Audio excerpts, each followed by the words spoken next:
William Good. Audit Ellie.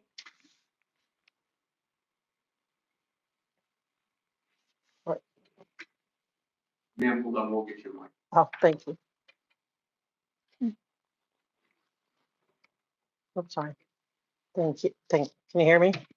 I don't think it's on. Oh, push it. Okay, is that better? Good morning, and I'm here to continue what Laura and Mona and the other caller are speaking about. We have to make a safe environment for victims. I don't think LAPD is fully aware. They've been in partnership in a sense because of the CPAPs and all the safe pointing things that Scientology does. They give you awards. They just awarded the fire department recently. And so they have all these, we do graffiti, we do this and that. So they seem like great partners for a police department, but they're not. That's just a front. They're hiding a lot of crimes, a tremendous amount of crimes and abuses, and they warehouse, seniors, and there's so much going on there that the victims are coming out, but they're coming out on YouTube. They're coming out writing books like the one that's being released today, X, A Child X by Jamie Mustard. Please read it. I can't wait. I'm looking forward to reading it.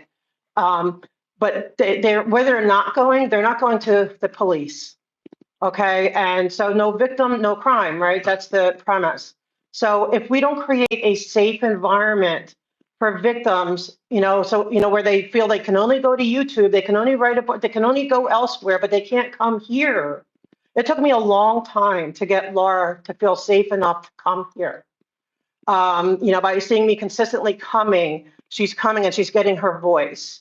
And I hope she's finally able to be heard. And Sarah, it wasn't by accident I bumped into you before you even became chief, because there are so many victims that need help, but they don't feel safe. And I love Mona's idea about, if there is and Laura's a safe officer or a unit that can help, because they need to come forward. And I'm asking you to not only to remove them from CPAP, but to please not allow LAPD to be any part of their, whether it's their Christmas programs or their National Night Out, which is going to be August 4th. I know they're inviting you guys to be there. I am begging you. You cannot appear as, neutral if your officers are attending their events. Thankfully, the OIG, I believe it was, stopped, or LAPD did stop having their officers do the extra overtime work at Scientology events. That's a great start, but it's got to go further. You have got to disconnect until there's too many lawsuits at this point, and many more are coming because they are getting lawyers.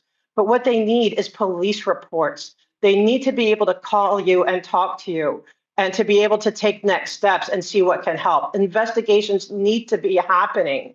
But you can't say, oh, we're going to investigate, or yes, we're here for you, we're a safe place, and you're showing up at their National Night Out. I am begging you to not have anything to do with their National Night Out. Thank you.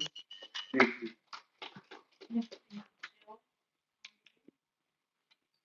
Thank you for taking my call.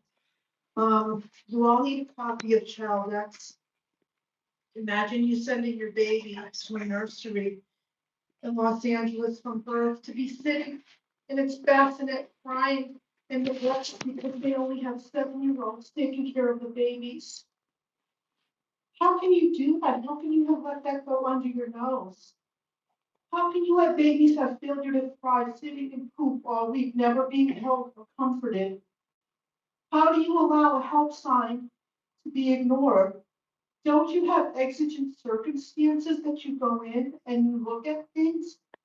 They did that with the person in Waterbury, Connecticut that was held captive for 20 years and he had to set fire.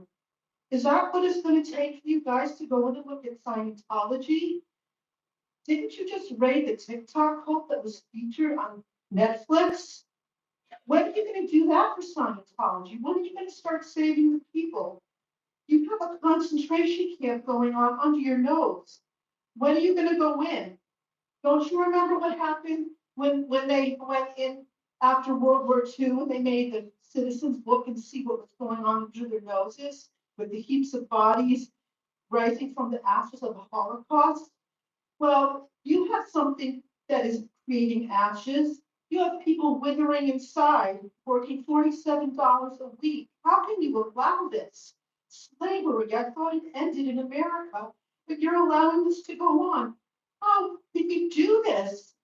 Don't you have a conscience? Don't you have a moral compass as officers? Why don't you send your kids in there to work? Would you allow that? Would you allow your bank accounts, IRAs, retirement accounts to be drained by your kids because they joined the very thing that you're protecting? How could you do that? You have no conscience to let this happen. You are in bizarro world.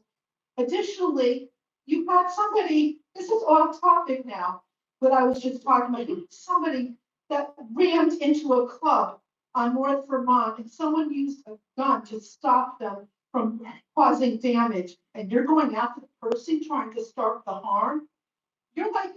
It's the same thing as you're doing against protesters that are trying to raise awareness of what's going on in that cult. How could you do that? You guys might as well be holding up the sign from the entrance of Auschwitz that says Arbeit macht frei. Everybody's telling you, they're explaining to you what's going on, but that you sit on your hands and do nothing.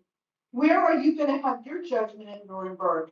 Are you gonna say you were following orders, just like was done at the Nuremberg tribunals? Where is your conscience? Your kids are laughing at you that you sit in a town that allows these atrocities to go on. You will be judged.